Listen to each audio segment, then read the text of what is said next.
Mahal na mga senador, kami, mga Overseas Filipino Workers, OFUs, ay nagpapakahirap sa ibang bansa upang mabigyan ng magandang kinabukasan ang aming pamilya at makatulong sa ekonomiya ng Pilipinas. Sa kabila ng aming sakripisyo, masakit isipin na patuloy na naghihirap ang maraming Pilipino dahil sa korupsyon at hindi makatarungang pamamalakad ng ilan sa gobyerno. Hinihiling namin na gampanan ninyo ang inyong tungkulin ng may katapatan at integridad. Huwag kayong magpadala sa suhol o impluwensya na makapangyarihan. Tumindig kayo para sa tama at kapakanan ng mamamayan. Ang batas ay dapat para sa lahat, hindi lamang sa mayayaman at nasa posisyon. Marami sa amin ang nakaranas ng kapabayaan mula sa mga ahensyang dapat sanay nangangalaga sa amin. Maging patas kayo sa inyong panunungkulan at tiyaking ang bawat batas na inyong isinusulong ay tunay na nagsisilbi sa mamamayan.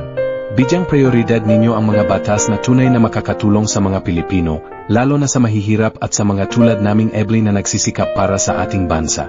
Dahil sa korupsyon, maraming Pilipino ang patuloy na naghihirap, walang makain, walang disenteng tirahan, at walang maayos na serbisyong pangkalusugan at edukasyon. Hindi dapat magpatuloy ito. Huwag ninyong hayaang maging biktima ng kasakiman ang ating bayan.